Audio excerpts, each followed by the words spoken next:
बे गारियाव जेसेबांनाखि गाखोदों गासैबो सोरबा आथिं बायदों सोरबा आखाइ बायदों गासैबो इन्जुर जाजोबनानै दिनैसिम रावबो मोजां खामानि मावनानै जानो हाया।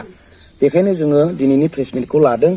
नैबे आदायाबो खर'आ दाबोनो नै बेना एकदम गोदोलायनानै दङ। ओमफ्राय बिथाङाबो ICUआवहाय 7 दिन थादों बिथाङा बेबो।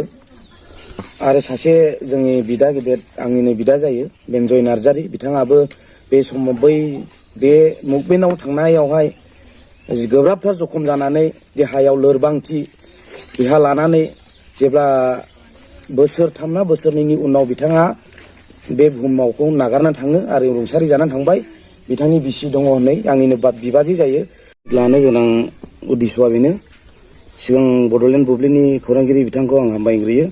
जों जेब्ला थांनाय 2018 23 थारिख सेप्तेम्बरावहाय जेब्ला काजलगाव सामथाइबारियाव जेब्ला जोङो लास्ट बड'लेण्ड मुभमेन्ट आबसुनि बानजायनायाव जेब्ला जोङो थांनानै जेब्ला जों थांनानै सहैनायाव जों मोजाङै सहैदों। नाथाय जेब्ला जोङो मिटिङा जोबनानै फैयो बड'लेण्ड मुभमेन्टआ, अब्ला जों मोजाङै मोजां फैनाय समाव जेब्ला सामथाइबारि मोनफैयो, सामथाइबारियावहाय गारिनि जाब्रबथायजों दुखुनांथावै जोङो एक्सिडेन्ट जानानै बयबो जखम जानानै सोरबाबा खर'आ एसे डिफेक्ट जानानै थाबाय, सोरनिबा आखाइ बायबाय, सोरबा ICUआव थानानै दिनैसिम खर'फोरा मोजाङै जायाखै।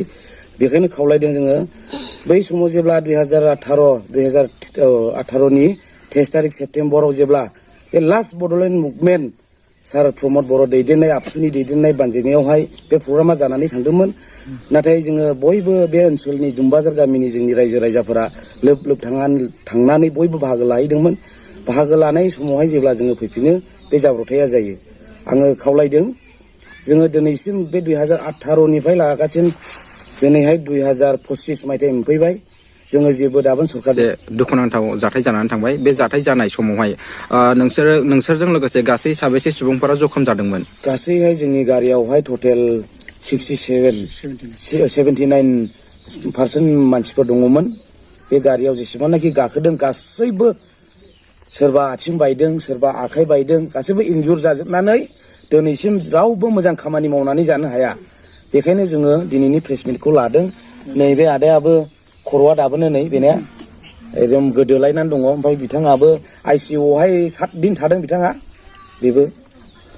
आरो सासे जोंनि बिदा गिदिर आंनिनो बिदा जायो बेनजय नार्जारी, बिथाङाबो बे समाव बे मुभमेन्टआव थांनायावहाय गोब्राबथार जखम जानानै देहायाव लोरबांथि देहा लानानै जेब्ला बोसोरथाम बोसोरनैनि उनाव बिथाङा बे बुहुमावखौ नागारनानै थाङो आरो रुंसारि जानानै थांबाय।